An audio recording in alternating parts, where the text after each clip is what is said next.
Hey everyone, it's Steven. Today I have the 2024 BMW 330e.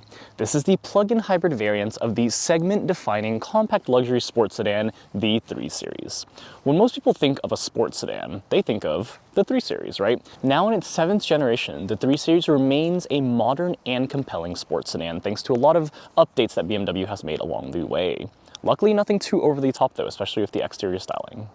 So for 2024, BMW didn't really change up this vehicle at all. They did a heavy refresh back in 2023 with the new giant curved display that's been making its way through the BMW lineup with the newest infotainment system iDrive 8.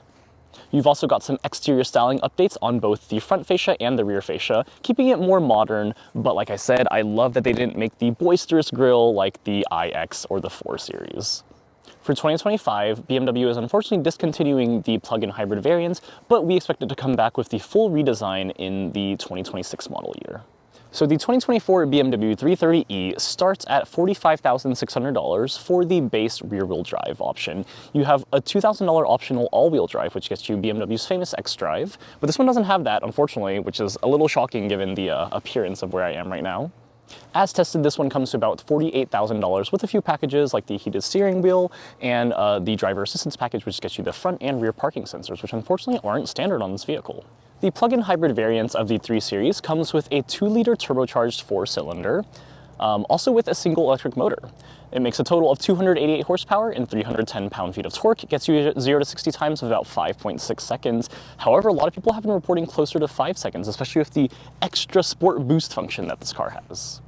With this electric hybrid setup, you do have a 12 kilowatt hour battery, gives you 22 miles of electric range. However, I will say with the freezing weather here, I've been getting much closer to about 14 miles of electric range on a full charge, which isn't really much, but if you live in the Sun Belt or a warmer area, you'll probably get closer to that 22 miles number, which is actually quite nice for a plug-in hybrid below the $50,000 price point. And I do want to emphasize that below $50,000 price point is quite impressive for a plug-in hybrid variant in this segment. The only real competitor is going to be the Volvo S60 Recharge plug-in hybrid, and that one starts at about $56,000. So as you can see, this is going to be your cheapest option you can get, and it's a very, very nice option anyways, so might as well get it if you are looking for a plug-in hybrid. All 3 Series come with an 8-speed automatic transmission with standard rear-wheel drive and optional all-wheel drive. Fuel economy numbers are interesting because of the plug-in hybrid variant. You've got 73 miles per gallon equivalent, which is lower than fully electric vehicles, but you've got 27 miles per gallon combined, which is probably better than most vehicles in this segment.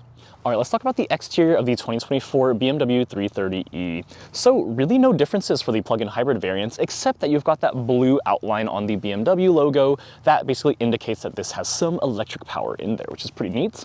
So I think a lot of people will be very pleased that you have a very normal BMW traditional front fascia here. Really nice small kidney grille. You've also got the beautiful LED headlights. I love that they're like kind of 2 different checks there, and you've also got the amber turn signals that only populate one of those, which is a really neat look.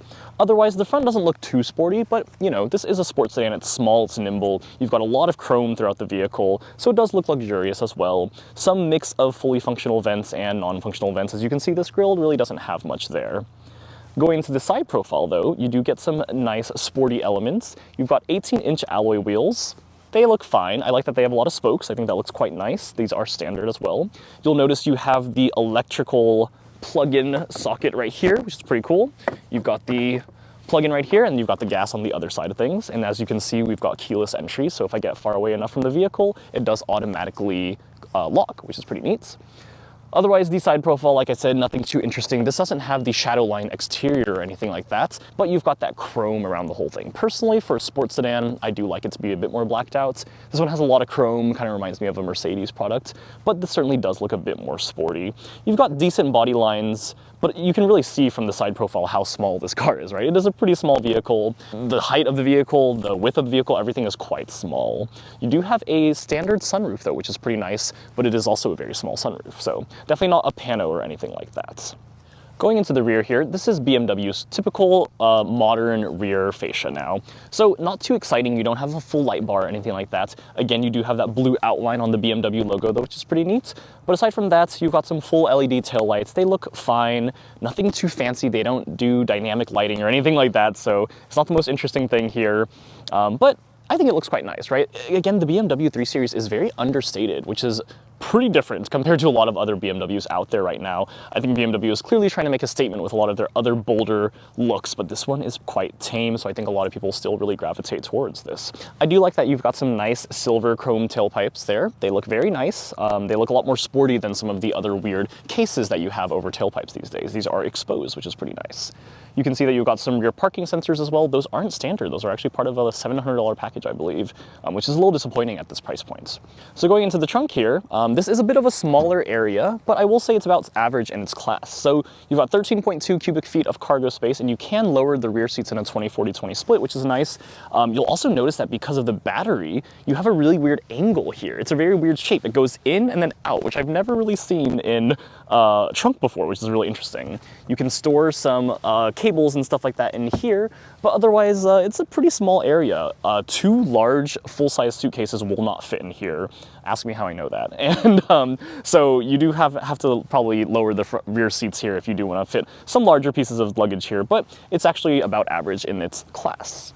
All right, let's go into the interior of the 2024 BMW 330e. You've got keyless entry. You've got this nice little indent right here that you can use to lock it.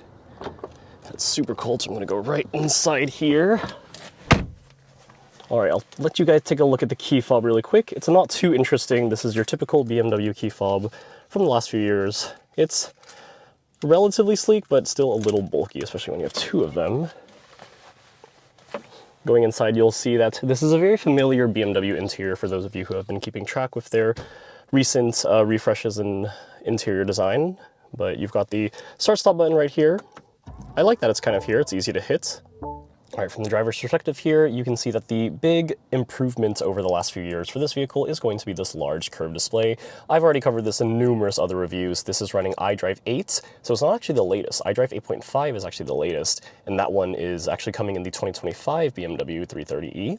So if you want to get the 3 Series in 2025, you will get that new and improved iDrive 8, which I do think is a little better than this. A really easy way to tell if it's running iDrive 8 or 8.5 is if you see this climate menu in the middle, that's iDrive 8. If you see the home button and some other options here, it's going to be iDrive 8.5. They're very similar. They run with the same technology, which is why it's only a half version.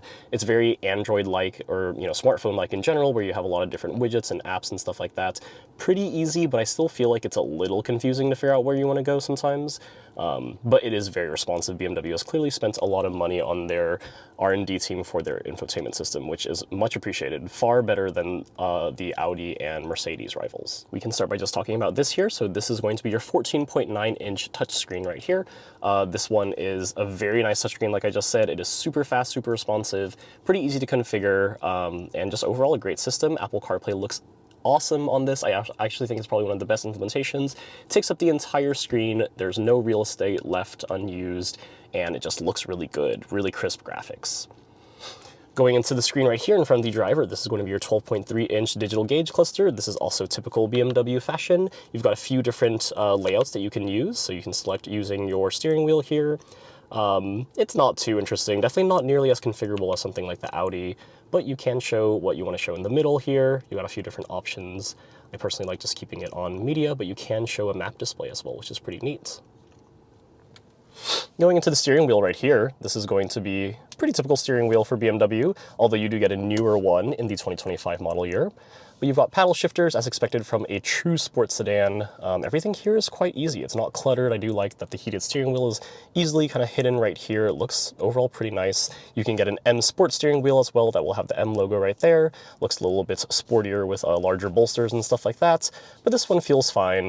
This one's actually a bit of a smaller steering wheel than most BMWs that I'm used to.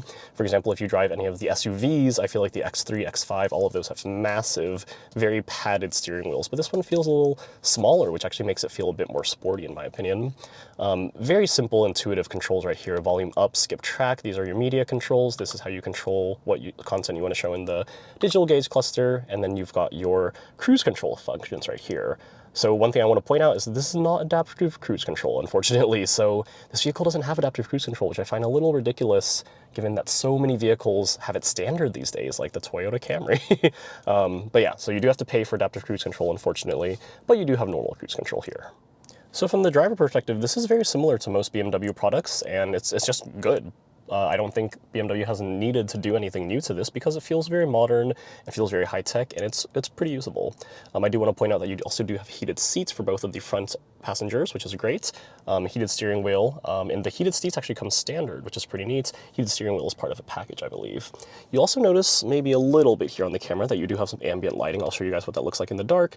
It's not too much, but I do like that BMW is offering some ambient lighting, and that is standard across every trim for the plug-in hybrid version of this. On the flip side, if you're not a big fan of ambient lighting, it's good to know that this is relatively tame compared to some of BMW's other crazy vehicles like the i7, where you get some absurd ambient lighting. All right, in the center console here, it's pretty clean. I do like that they don't have too many options here. Honestly, it's still one of those things where, like, who is going to use these buttons to skip track? I don't know who uses that, but perhaps there are people out there who will. The vents look pretty good. They look very integrated alongside this aluminum chrome trim kind of throughout the entire vehicle. It looks pretty sleek. You do have your cup holders hidden in here. You do have a USB-A port, and you have a wireless charging pad. So that is all really nice, very convenient. I do like that the wireless charging pad is rubber, feels very easy to keep your phone there without it slipping. I will say if you have any cups in the middle right here, you're not going to be able to reach your phone. So kind of a bit of an annoying thing there, but I guess probably a good thing that you can't reach your phone. But yeah, cup holders standard. This is going to be a bit of an older display. I do think this looks a little dated at this point, but it's very usable. You've got your gear shift right here. And then on the right-hand side, you have your dial, which you can use to select stuff on your infotainment display. Don't know how many people will use that, but it is relatively usable. And then you've also got some quick buttons here, but again, don't know how many people are going to use this when it's very easy to use the touchscreen. I do think this is starting to look a little dated on this side. On the left-hand side here, you've got your electronic park brake, and you can choose which drive mode you want. So you can choose sport, hybrid, or fully electric, which is pretty cool. You do have a awesome battery hold function here, where you can essentially maintain your battery charge so that you don't use your battery. Essentially, you can go fully gas, which is pretty neat. That way, if you want to save your battery for a certain area or something like that, you can do that. You've also got your parking sensors. Unfortunately, this is part of a package, which I find very disappointing that you only can get parking sensors with a package, right? I feel like it should be standard at a vehicle almost $50,000. All right, now let's take a look at the actual interior materials here. So I love these Tacora red seats. I'm sure that's probably what caught your eye when you first looked at the interior of this vehicle. Also note that nice little sunroof right there. So that is actually standard, which is pretty cool. It is quite small, but it definitely helps with the headroom, making it feel a bit more spacious. But yeah, I love these seats. I honestly think BMW seats are quite top-notch in general. Probably my favorite amongst Mercedes, Audi, and BMW. But yeah, this is your Tacora red perforated Sensatec. So this is a synthetic leather, but it feels very, very nice. Honestly, probably better than real leather. Very well bolstered. These are going to be your sports seats, so they have that standard on the 3 Series because it's a real sports sedan. You do have a nice thigh extender, which I like a lot, even though it's a manual one, not power adjustable, but I really like when they include this. And the seats just look really good, right? You've got really nice stitching and just generally very, very attractive seats in my opinion. I love that the red isn't super like in your face. It's not like a bright red. It's much more of a maroon, darker red, which I really love.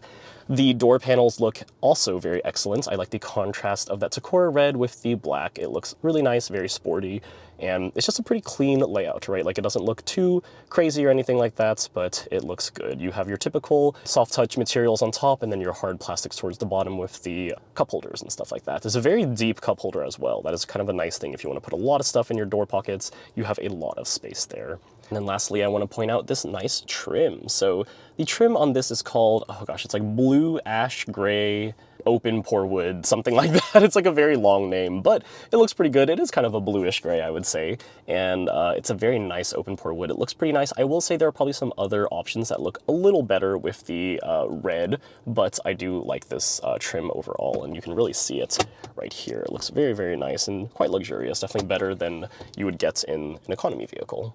I do also want to note that you get a very nice quality backup camera. So like I said, BMW does invest a lot of money in their tech here, and the backup camera is fantastic quality. You can also get an optional 360 camera, which also looks equally good. I do also want to point out that in this 12.3-inch digital gauge cluster, you do have your battery display here. So that is going to be one of the differences between this and the normal 3 Series. With the plug-in hybrid, you get the little battery display of how many miles of range you have on full battery. You also have a little charge thing. So this looks very similar to your typical like i4 display, where it's going to be it almost looks like you're driving an electric vehicle in many aspects. All right, before I go into the rear seats here, I will talk about the driver's side door panel. So also very similar, you notice you have two-way memory, which is actually standard, which is pretty neat. A lot of vehicles, you can only get that in a package or something like that, but you've got two-way memory and power adjustability with lumbar control. So lumbar control only comes with the package. I think it's the convenience package, but you do get power adjustability for both of the front seats standard, which is pretty cool. I will say one frustrating thing about driving BMW's electric vehicles is that when you get out of the vehicle, it immediately turns off the car. So when I filmed the rear seats, I have no heat, which is going to be sad. I do also want to point out the sound system here is going to be a 10-speaker sound system, actually quite good for a standard sound system. I honestly don't think you really need to upgrade to the Harman Kardon. I think it's only marginally better. But yeah, nothing fancy for the speaker grill, but it is pretty large and it blends seamlessly with the door panel. All right, let's go into the rear seats here. So, also that beautiful Tacora red just looks so good, especially with that Alpine white exterior. I think it's a very neat match. I'm really glad that National had a red-seated BMW. I think that's pretty hard to find these days, but looks really good, looks very, very sporty. The rear seats are similarly adorned. You've got that nice perforated synthetic leather. Unfortunately, none of the same stitching that you get at the front, but that's pretty standard. You've got decent sized windows. Visibility is okay, definitely a little cramped back here. Legroom and headroom is okay. Again, this is a small vehicle. It's not really meant to be like a family hauler, I would say. It's meant to have a bit more practicality than something like the 2 Series, obviously, or the 4 Series.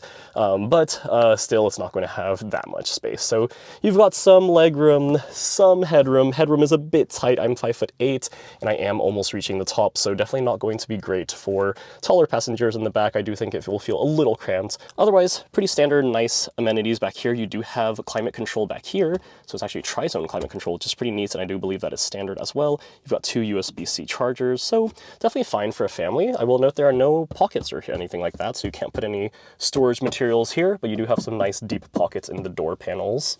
You've got a pretty standard cup holder in the middle, also slash armrest. Opens up pretty nicely, very simple, very standard. In addition, these seats are foldable 20-40-20, so very easy to put some larger materials in the trunk because the trunk is quite small. But if you want to fold down the rear seats, you do get a lot more space, and it does feel a lot more practical than something like the 4 Series. So I will say that this is a kind of a family sedan, but definitely for smaller children. I don't think 4 adults wouldn't be super comfortable in here for like a long car ride. But I do think the seating angle is fine. It's pretty comfortable. And overall, like, I think the rear seats are a perfectly fine place to be, just not somewhere I would want to be for a super long amount of time. All right, welcome to the driving impressions portion of this review. As most of you probably expect, the BMW is all about driving, right? So when most people are trying to purchase a 3 Series here, they want to make sure the driving experience is up to par with what they've heard. And I will say this plug-in hybrid variant is no difference. Honestly, probably more fun than the traditional 3 Series, in my opinion, because you've got that electric torque boost, right? I think it's really nice that you can get up to speed so quickly, and it's silent. I love that concept of having a quick and silent vehicle. So honestly, I love electric cars in general, but this one kind of blends both worlds. So one of the neat parts about having the plug-in hybrid variant is that you do have a few different drive modes you can use. So you can go fully electric if you want. You can also do battery hold to make sure that you're not using any electric range.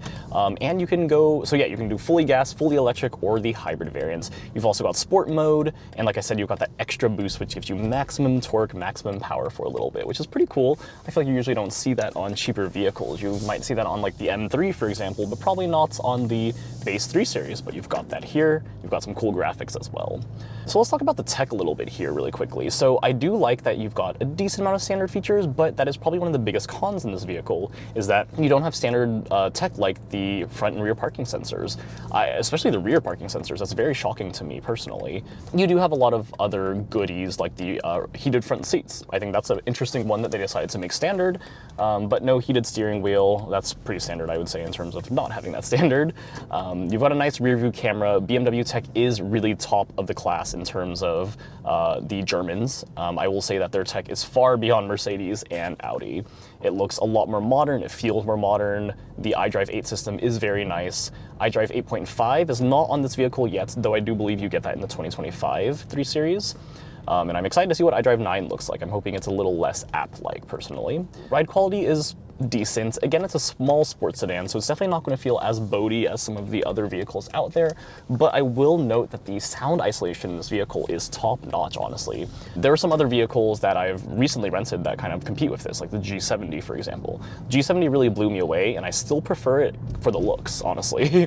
And the driving experience is pretty great with that vehicle, but this vehicle is very well made. You can just tell BMW clearly has done a great job keeping this vehicle very luxurious. It feels very well made on the inside, no creaks or rattles. It doesn't feel gimmicky like some of the other BMWs these days. Talking about like the iX and things like that, but this one just feels like a very well-made German engineered vehicle. The sound isolation is fantastic. At low speeds, no freeways, it's so dead quiet in here. Very, very nice. I will say in terms of like NVH in general, when you're driving at higher speeds, like you do get a little bit of harshness in the ride. It's not going to be the smoothest ride. It's going to be a bit more firm, but that does give it that more sporty, engaged feeling, I would say. In terms of comfort, these seats are supremely comfortable.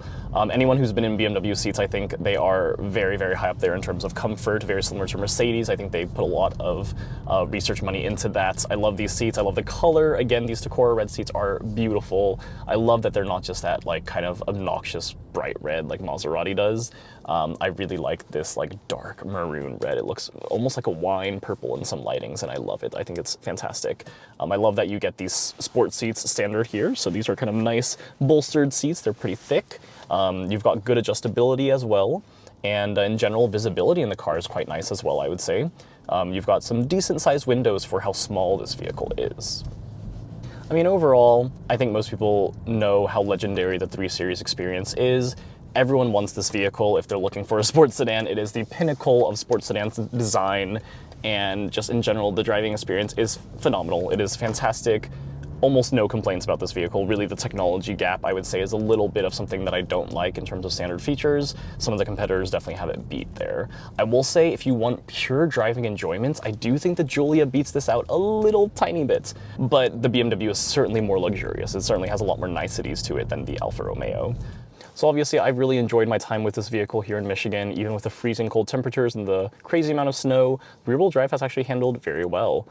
Clearly, I think the transmission on this vehicle is just phenomenal. It is definitely top of the line, something that all the other vehicles are trying to get to, I feel. Hopefully, BMW does not mess things up with the 2026 redesign. I feel like a lot of people are probably pretty nervous about that. So if you want to check out some of my other reviews, you can click up here, subscribe down here for more content, and I will see you guys in the next review. Thanks for watching, everyone. Bye.